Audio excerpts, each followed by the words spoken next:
This is Kentucky Afield Radio. This is Ron Rohde, Kentucky Afield's first host back in 1953. Now, I'm proud to present Charlie Bagley. And I would think I'm looking at a clip of a movie or something, and then I would have to remind myself that it's reality.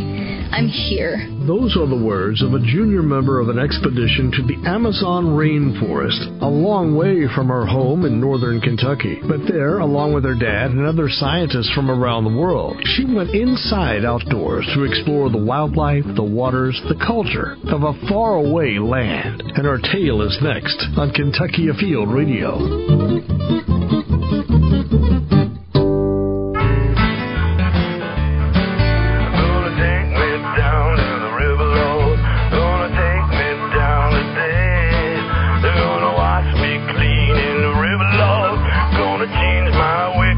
Whatever you do at a river or a lake, here's something you can believe in. If you're swimming, boating, or in prayer that you'll catch that big fish, Kentucky conservation officers remind you your life jacket's got your back. I'm on to him, Kate. If he says 10, he's lying. You poor thing. It's mostly about fishing. He caught 10 fish in 10 minutes, or it weighed 10 pounds, like right.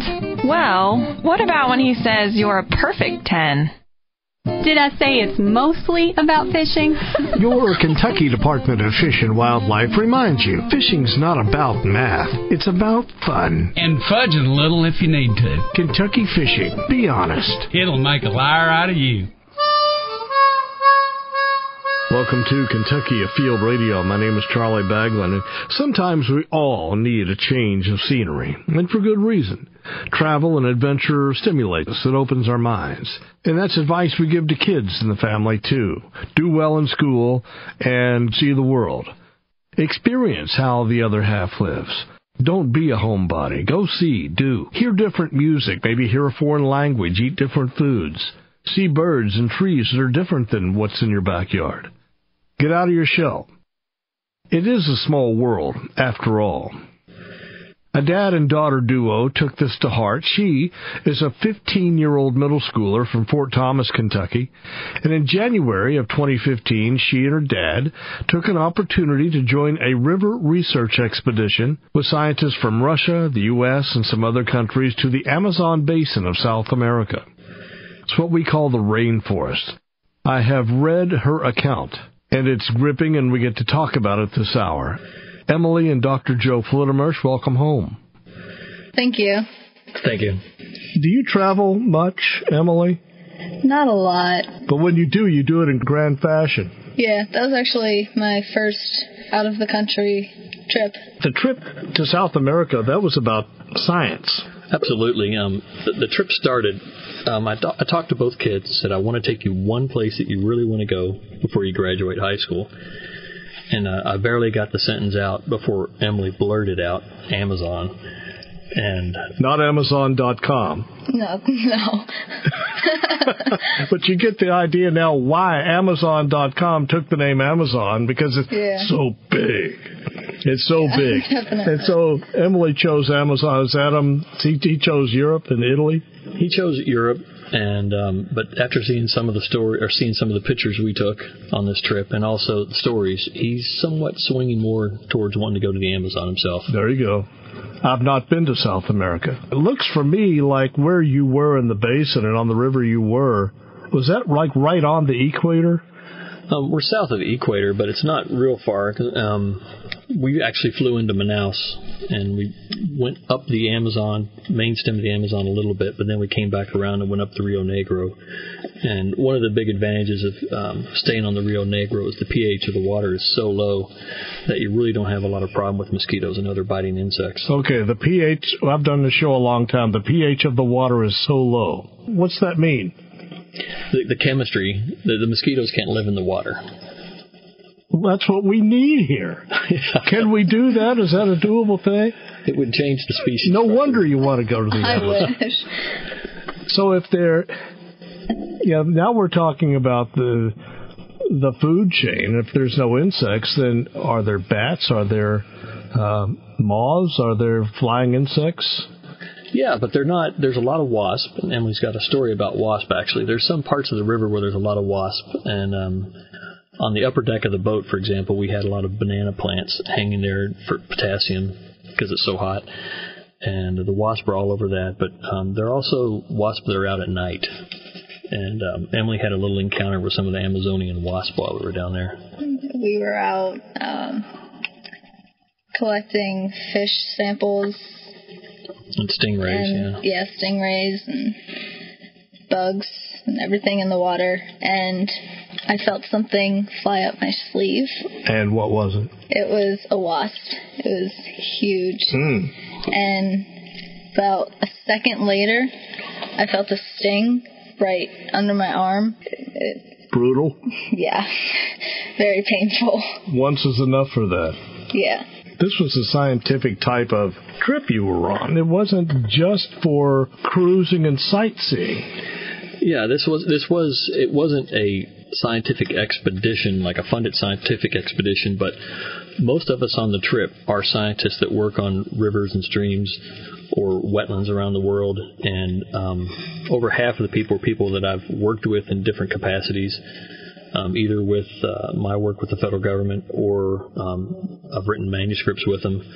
But they're all scientists, and the neat thing about river biologists in general is we work with rivers, but it's because we love rivers. So what do we do in our spare time is we go spend more time on rivers. And this particular captain we were working with, Mosir, he's very in tune with that and works with us to try to get to the places that we really want to see that are unique in the Amazon. Amazon's a little different. What'd you think when you got off the plane in Manaus? Was it warm and you said, this is January? As soon as I got outside, I immediately started sweating. It was really hot there. It was like 80 degrees, 85 all the time. Your job, you took notes, a diary, a daily log for this 2-week trip there. It was just fascinating. I love your take on some things. And I want to jump ahead to a page where you were talking about, I've never seen so many stars in my life. Oh, my God. Let me read this. I can see at least 3 times as many stars here as that I can back in Kentucky. Orion, the constellation, is facing the opposite direction. All the stars look like someone took glitter and made of gemstone, more pure than diamonds, and threw them into the sky and it never came down. I can see that. Tell me about that sky. Like the first night that I saw it, I looked up and it was all I could see. Like I couldn't even see the boat anymore. It was just sky. And there was no pollution in the sky. There was no light pollution, no smog, smoke. Darker because there was no light pollution. There are distant cities that may be brightening up the sky. You're not going to see that in the suburbs of Cincinnati. But you can see it on the Amazon. Joe, is it doable? Could you go to the middle of Mojave Desert on a dark night when it's clear and see anything close to what you all saw in the Amazon? I would think the experience would be similar. One of the things that really adds to it for me is we don't see a lot of airplanes down there, and it's quiet. You don't have the noise of trains or airplanes or other boats in the background. And it's just, the experience down there is just so much more peaceful.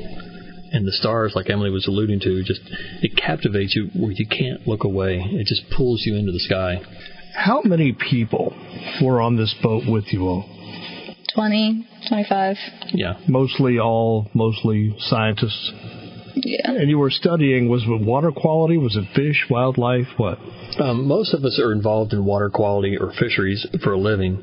And most of our activities down there were centered on finding species that either one of us had worked with in the past or accidentally encountered or had collected on the previous trip that we were on back about 4 years ago. And this included a small fish that's maybe 1.5 inches long that lives in leaf packs that's blood red. And right now they're not even sure what family it's in. But it lives in leaf packs on the sides of the river, and it has a fin all the way down the back and all the way up its belly.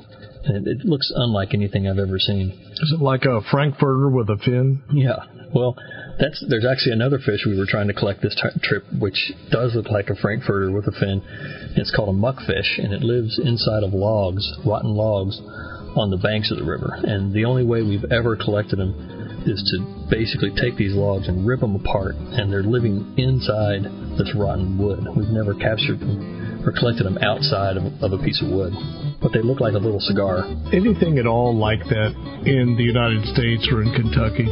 Not that I know of. They're just outside of my normal realm of what I'm used to seeing. We're talking about an exciting adventure a Kentucky father and daughter took in January to explore the jungles of the Amazon rainforest, backwaters of Brazil. I have a note here to talk about a close encounter with a piranha. Her eyes just got big. Back with more of the journey in just a minute. This is Charlie Baglan, and you are listening to Kentucky Afield Radio.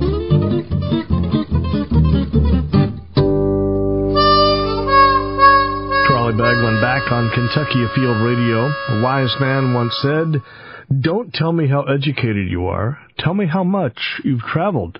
Some truth to that, I guess. Learning by doing. For my guest, Joe Flodermersh, and his daughter Emily, that was in the South American rainforest. That's primitive. Not much Wi-Fi down there. I guess your iPhone didn't work very well down there. No, Does it bother you to have to leave some of that behind? Were you captivated enough? Didn't even bother me that I couldn't get on my phone. When I'm thinking jungles, I'm thinking either Africa or the Amazon. Are they similar, do you think? Have you been to both, Joe? I've been to Africa, but it was mainly in the Rift Valley area, and I haven't spent much time in the jungle at all in Africa. But when I see this jungle setting, the old Tarzan movie type things, do you see any signs of civilization? Other than the monkeys, no. But we passed one or two villages on the way that were up on cliffs and stuff. So villages, describe what they might look like. They're up above where the water line goes when the river rises, and all the houses and buildings there, they're on stilts so that if the water rises higher than normal, they don't have to worry about flooded homes. Do they look, dare I say, third world, or they... They're definitely not something I was used to. I mean, I've seen pictures, but never thought I'd actually go somewhere. Yeah, a lot of the buildings down there in the more developed villages are wood. They have wood walls and wood window frames, but they may not have screens or glass. And a lot of the roofs are metal, corrugated metal, or we visited one family, and what they did was make roof material out of plant material.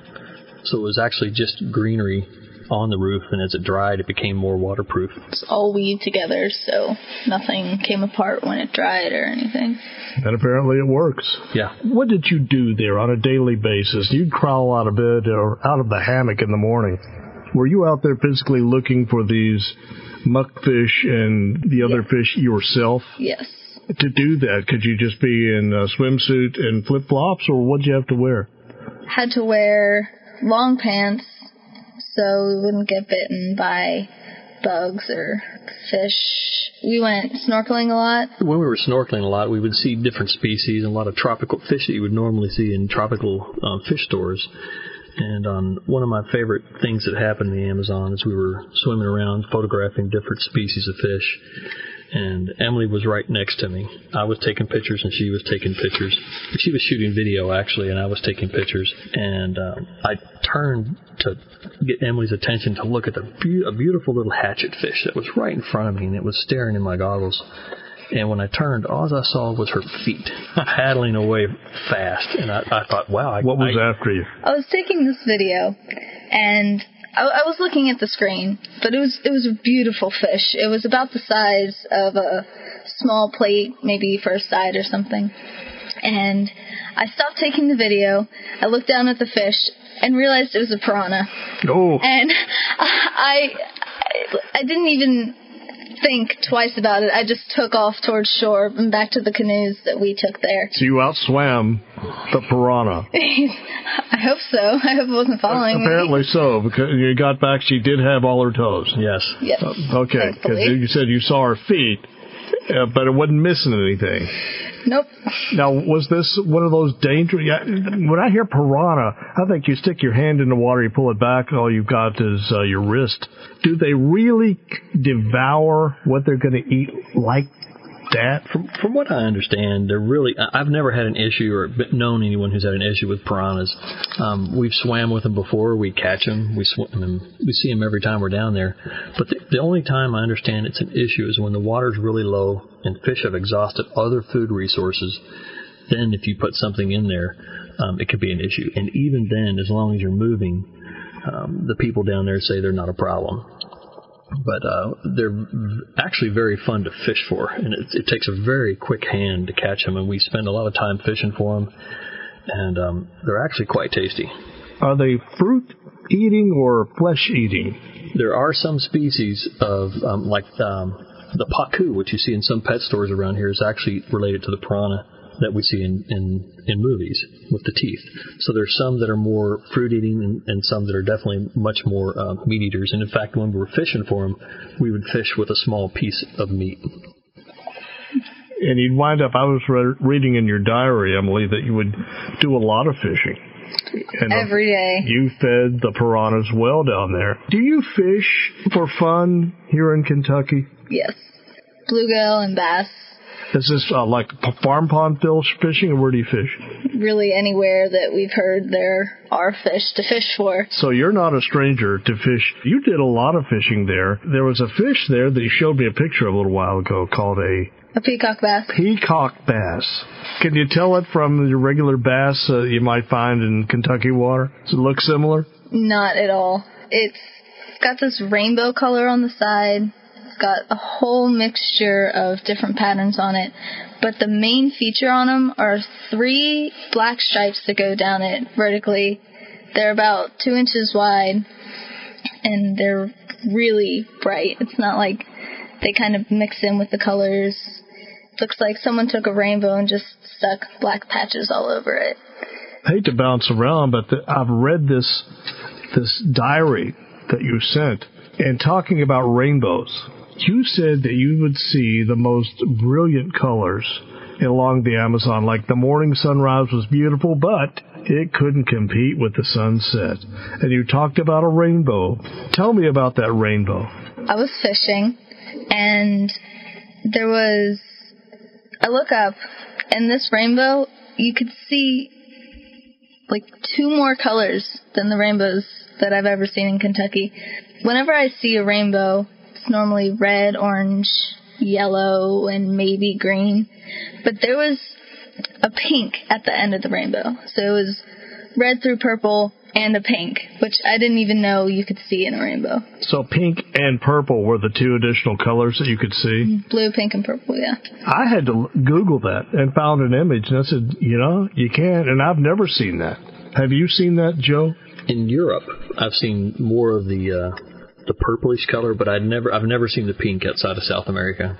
I had been in New Zealand. This was the South Island, and you could see double rainbows just anywhere you looked. There were just rainbows everywhere. Yeah, and once I looked off the back of the boat, and I could actually see the end of a rainbow hitting the water. Really? Yeah. Did you get a picture of that? I got 50 pictures, probably. Too cool. I didn't even know that could happen. Like, it was the 2 extra colors plus being able to see the end of a rainbow. Pot of gold? No. Not unless it was underwater, because it went straight into the river. Joe, you were on the same trip.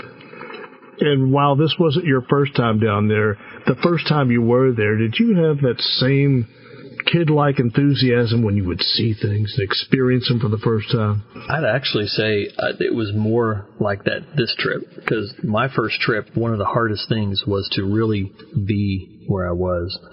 I would see things, and it was hard to realize that was right in front of me. And this time, it was like looking at a book or watching a movie, to see the people, to see the animals that we were seeing, the birds, to see the macaws fly over. And this time I was way more capable of actually being there and absorbing and experiencing what I was seeing. Sounds like you were actually floating through a zoo. Disney, maybe.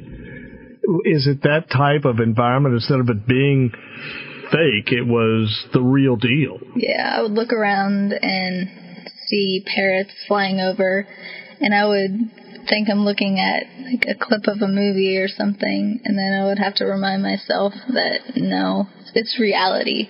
I'm here. Tell me about the river. Was it wide like the Kentucky River or Ohio River, or narrow? Or? It depended on what part of the river you were at, but some parts were fairly narrow. Like you could easily swim to either side. And then there were other parts where you couldn't even see the other shore. It was so wide. So that would be more like the Mississippi, or even wider than that. In Manaus, where we first started, it was about 6 to 8 kilometers wide. In English? 5 to 7 miles. That's a long way across. Yeah. To give you an idea how wide it was in the Manaus area, the last time I was there, we were proceeding downriver, and the captain told us that we couldn't take the path we'd planned because there was a storm in front of us. And his solution was to the river was wide enough that we went around the storm. And that really kind of explained to me just how big this system was. I had a pilot on the show some years ago, and he was talking about flying across the Amazon that took him over an hour to do it. In his plane, it was like 200 miles wide. This was the Amazon River. Mm-hmm. Were you near that part of the Amazon? No, down the lower part of the Amazon is much wider. We're up where the Rio Negro and the Amazon meet, what they refer to as the marriage of the rivers. In Kentucky, we have the Red River, but in the Amazon, they have the Cranberry River. The water flow is actually cranberry red. We will talk about it with our Kentucky travelers when we come back. This is Kentucky Afield Radio.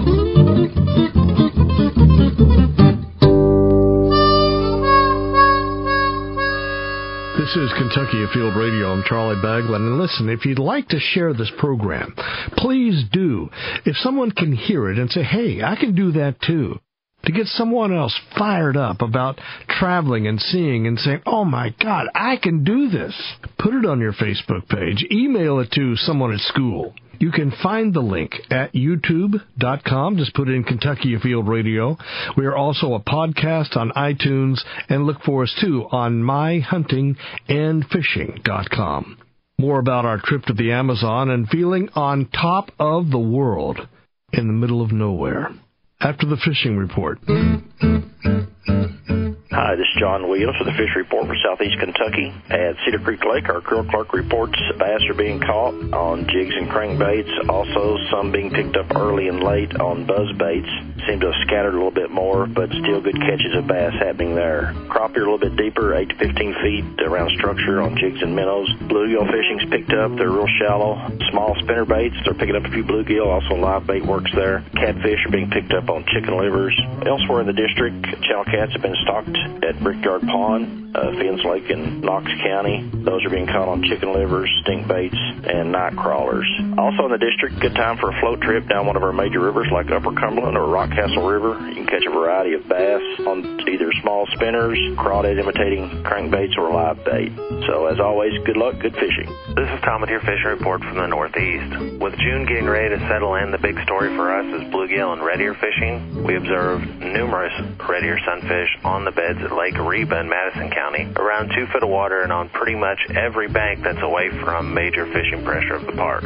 Other lakes to consider for sunfish would be Lake Willgreen, Mill Creek Lake, and Clear Creek Lake. Largemouth bass report on Cave Run Lake is fair. You'll be focusing on the flooded fields, fishing with jigs and plastics. We've even heard a few good reports of some late spring muskie action on Cave Run Lake as well. Up on Grayson in the Big Caney area, anglers have been having some good luck with channel catfish fishing on jugs and limb limes baited with live bait and cut shad. Lastly, next weekend is Free Fishing Weekend in Kentucky, so it'd be a good time to start planning your trip to some of our many fishing events across the district. Hope to see you out on the water. This is Rob Rold in the Northwestern Fishery District. At No Land, anglers have been catching several bass, fishing some of the shallower, gravelly shorelines, fishing soft plastics, and some lipless crankbaits. However, it seems that the bigger, nicer fish are coming out of deep water, 10 to 15 feet deep, using some big-lipped diving crankbaits or jigs on some of the deeper structure. Both reservoirs, crappie seem to have slowed down a bit. Anglers not catching very many within the last week or two. They are, however, catching some nice bluegill at both lakes. They're not on the beds yet, it doesn't seem, at either reservoir, but they are catching some nice bluegill back up in the upper ends of some of the coves. So, lots going on. Now's a good time to be out, enjoy the weather, being on the water. Just remember, be safe, always wear your life jackets. The show is about a change of scenery. We'll have more with the exciting adventures a father and daughter duo took from northern Kentucky in the Amazon. After the break. In the news, whales have been spotted in Kentucky waters. We have an expert standing by on the water's edge. There goes the bobber. Set the hook. Daddy, it's a whale. Way to go, buddy. Childlike wonder for the outdoors. It still exists. Where to go, what to take, and how to get started are waiting at the Kentucky Fish and Wildlife website, fw.ky.gov. Take a kid fishing. Don't let the opportunity get away. We are back in our second half hour of Kentucky Afield Radio. My name is Charlie Baglin. We are reliving this hour 2 weeks spent in the hot, humid Amazon rainforest in South America, central Brazil. Kentucky native and World River expert Dr. Joe Flodermarsh and his 15-year-old daughter Emily, and scenery from movies such as Jericho, maybe Jurassic Park, Medicine Man, they saw for real each day, right? All of it. There were trees. You would see monkeys jumping around. You could see sloths. There were sloths. A sloth is what? It's very slow moving. It's got 2 or 3 long claws. They'll just find a spot in a tree where they can hang, and they spend their whole lives in one tree, only going down to the forest floor a couple times a year. One of the more fascinating things to me about the sloths, and I've actually seen Emily experience this since we got back, is you get so used to looking for the sloths because they're so fun to see that after you leave the Amazon, you catch yourself seeing a squirrel nest in a tree here, and you instantly think it's a sloth. We call this the Amazon rainforest. So did it rain every day? Every single day. How much would it rain? It would rain for hours on end. It would storm. There was a water tornado once. Water spout, I've heard them called. One of the first days we were down there, it was raining. Emily commented to me about, it's like, this is a lot of rain. And all I could think of was just to tell her to wait. And it started raining harder. We were out in the canoes. We have canoes tied to the back of the boat. And we were cutting through some overgrowth, and we got out, and it was drizzling. And then about a minute later, the rain was falling so hard that there were bubbles on the water from where, it's the size of golf balls, from where the water droplets would hit the water. That's something I've never seen. It was a neat moment for me as a father, because it was raining, and it kept raining harder and kept on raining harder, and then the water was splashing and causing bubbles and actually causing what looked almost like rain coming up off the river. I'm watching this, and then I turn around. Emily's got her arms out, just got like she's trying to catch it, and she's looking up, and she just yells, "I'm in the rainforest." And that's when I took my jacket off. Yeah. You have been to rivers around the globe, have you not, Dr. Flodermarsh? Yes, I have. For a minute, tell me the rivers that you have seen. The rivers that I mainly end up working with are the ones that are a little bit more in remote areas or urban areas. I've done some work in Scotland, England, been on some rivers in Germany. I just got back from a trip to Argentina where I was working in Patagonia with some rivers down there that are by far some of the cleanest and purest rivers I've ever seen. They're absolutely spectacular. When you work with a river, what's that mean? Do you assess its water quality or flood control? Mainly what I do is I help people understand what implications our actions are having on rivers, and conduct bioassessment and monitoring activities on rivers. What I was doing in Argentina was working with local groups, including some of the Mapuche tribes, to understand what activities they were participating in that were causing the river to have a less quality than they wanted. Joe, I know for a fact you could look out the window of the top floor of your home where you grew up in Carrollton, Kentucky, and see the Ohio River. Yeah, you had the Kentucky River there, the Little Kentucky River. Did any of that spur your interest Absolutely. When I was really young, my parents spent a lot of time on the river, and then as a child, after school and on summer days, we'd all run down to the river, and we go to the Kentucky River more for fishing, the Ohio River, just to be along that big river and watch the barges come down and the paddle boats. And I remember many a day where we'd be riding our bikes around town, and we'd hear the calliope. And as soon as we heard the calliope, we'd all head down to the river to wave to the paddle boats. There are a number of river-oriented type jobs out there, but you chose the one of science, and one day maybe you can come back and we'll talk more about that. I'd very much welcome that opportunity. Emily, you'll see different things in different parts of the world that are so far removed from Fort Thomas, Kentucky. That the currency is different, the language is different, the accent, if you do speak English, is different, the weather. When you see things like the Cranberry River.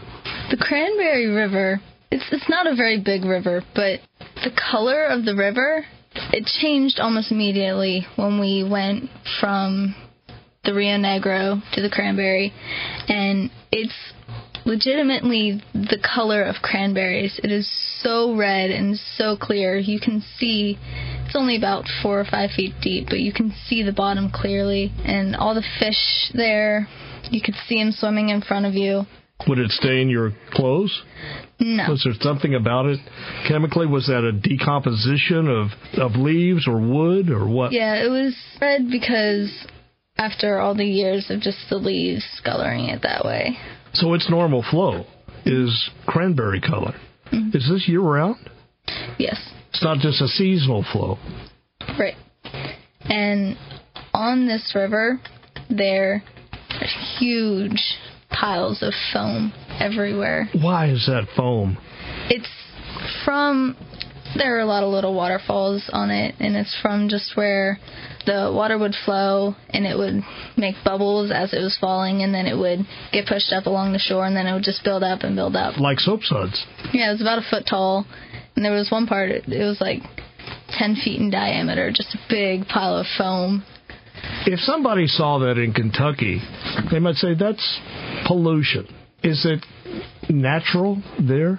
It is natural there, and that's exactly the reaction that I had the first time I was down there, because any time I've seen foam like that, I would think something was in the river that probably shouldn't be. When I saw this foam the first time I was on the Cranberry, I looked at it, and I looked around. It's like, I'm in the middle of nowhere. Where is this foam coming from? Is it a village nearby that we didn't see on the maps? A friend of mine named Paulo that works in South America quite a bit, he kind of looked at me curiously. He goes, what are you staring at? And I said, this foam, what's it from? He goes, it's from the river. And I was like, but it's foam. And he's like, it's natural. It's the proteins that are being aerated and turned over by all the water current that is making this foam. And it's actually, it really kind of hurt my head because I couldn't put what I was seeing with a natural phenomenon. Logic. It just didn't make sense. It didn't work for me.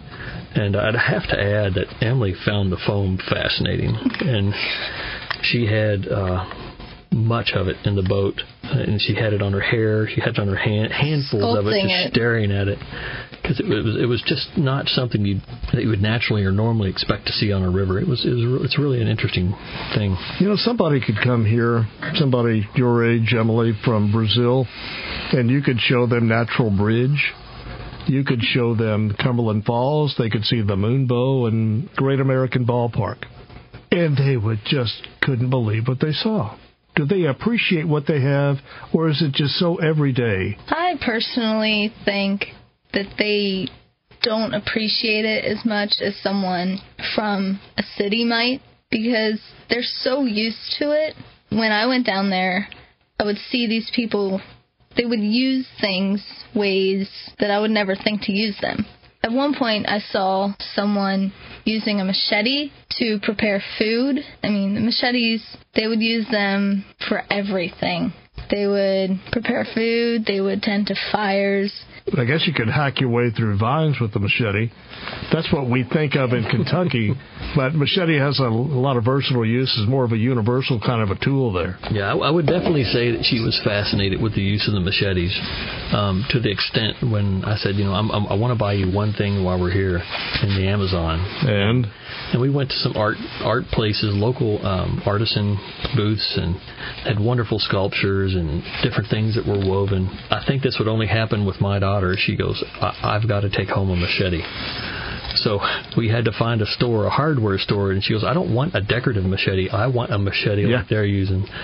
So the real deal. My first thought was, how do you get it home on the plane? Exactly. How did you get it home on the plane?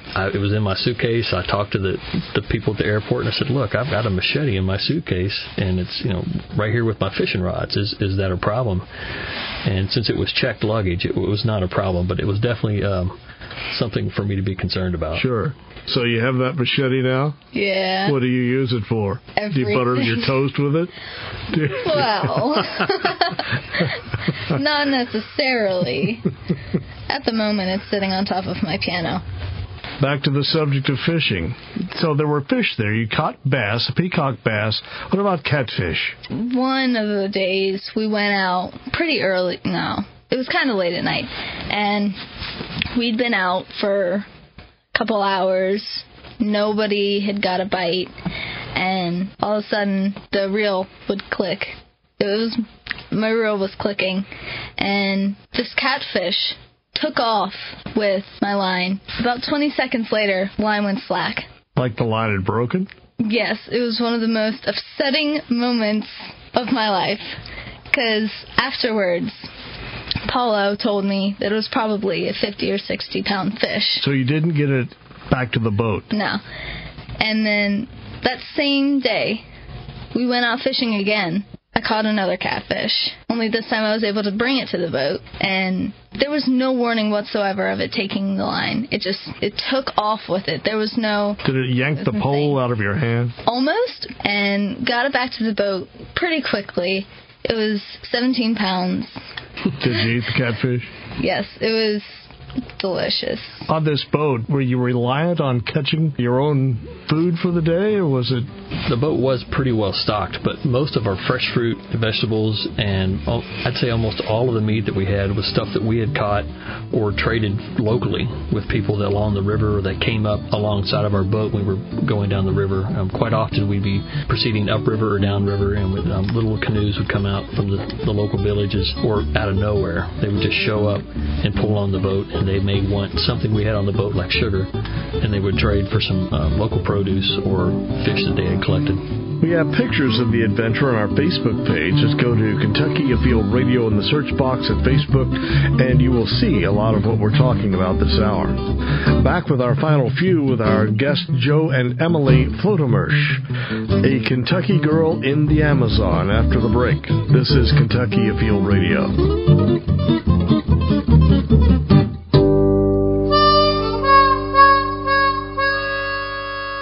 Bagland back with our final few on Kentucky Afield Radio. Dr. Joe Flotemersh and his middle school daughter Emily. We hear about rainforest devastation, but I tell you, I'm in Kentucky. I really don't know what's fake, what's real, what's myth. From what you've seen, is the rainforest still a viable forest as Mother Nature intended? The logging that we saw was definitely not large-scale operations. It was more small-scale local operation and logging operations. But then we were up the Rio Negro, where it's a little bit harder to get some of that wood out. Some sections of the Rio Negro we were on, you would see that it hadn't been logged recently. You could see some really large trees. And other sections you wouldn't see any, so you knew it had been logged at some point. How big are the trees there? There was one ceiba tree. It had fallen a couple years ago. It was probably, on its sides, 7 or 8 feet tall. 10 or 11, maybe. Oh, really? It was huge. It sounds much like a redwood or sequoia tree. Yeah, they are of that size.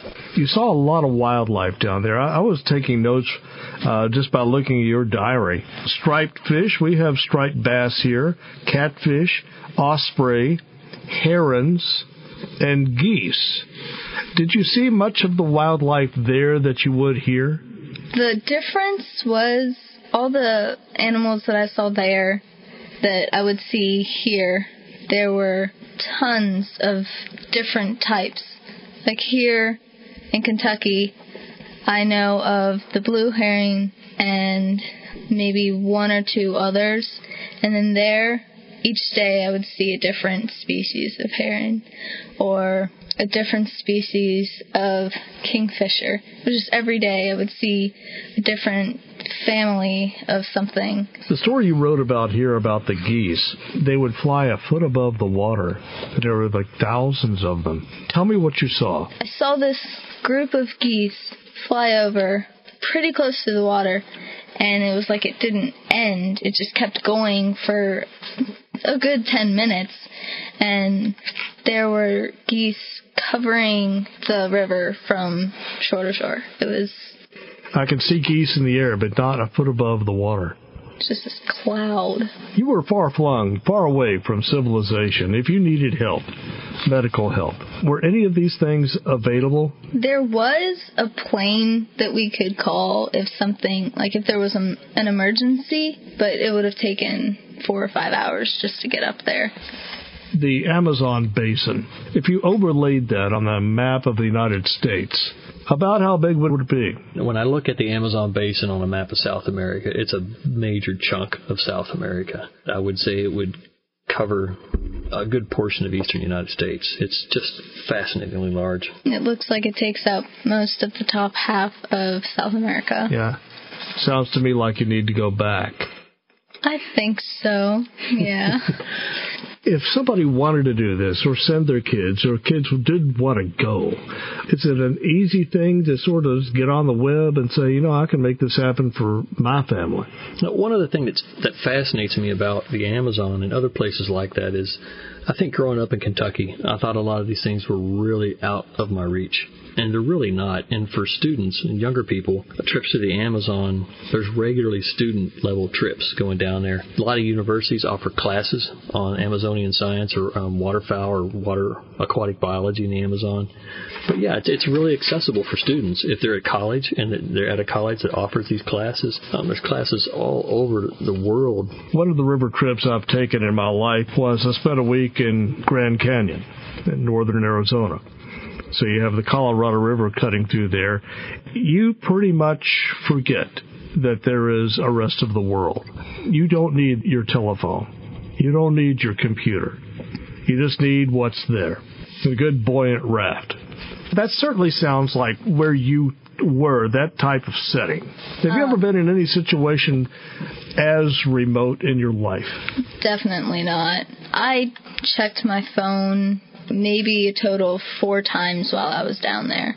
And the only time I would use my computer was to transfer all the pictures from my camera onto it. One of the fascinating things for my first trip on the Amazon was how time gets stretched. And I was trying to explain that to Emily before we went on this trip, that you have to take notes. And when you're taking notes, you have to write down what day and what time it was, because if you think you're going to be able to do it in a couple hours, you won't. And there were so many days down there where we did so much and were up so early and stayed up so late that it would seem actually like it was 2 or more days in one day. Mm-hmm. Has this made you want to do more since you've come back to Kentucky in the outdoors or learn more about rivers, streams? I definitely want to take more time to go fishing and exploring the forests around in Kentucky. That could be a career choice for you or an educational choice for you. You never know. You're 15. Dear Dad spent most of his adult life in college. The career path that I chose, working with rivers, has definitely it's worked well for me. It's allowed me to see a lot of rivers around the world and work with a lot of people who love rivers. And being from Kentucky and growing up around so many neat rivers, it's just been a perfect career for me. And I'd have to say, one of the most amazing things about the career is that people they always want to take me to their most beautiful rivers in their country and see this and say, what do we do to protect it? What have you learned? And I'm increasingly fascinated by the diversity and beauty of the rivers we have in Kentucky. I mean, I grew up here, as Emily talked about before. When you grow up somewhere, you don't quite realize what you have around you. and the diversity of rivers we have here it continues to fascinate me. I've been at 2 international meetings where someone has talked about the importance of protecting diversity. And they've mentioned Green River and pulled a map up. I'm like, oh, that's some of my sample sites from a couple of years ago. And then I say, oh, have you been on the Green River? And they ask, why? Have you been there? I was like, yeah, I've worked on it a number of times, and it's like I've been to Hollywood or something to them because it's just such an iconic river globally. Nonetheless, Emily, you are awesome for what you've done. Joe, you're an awesome dad. I hope you get to do this again and again. I hope so, too. Do you text and drive?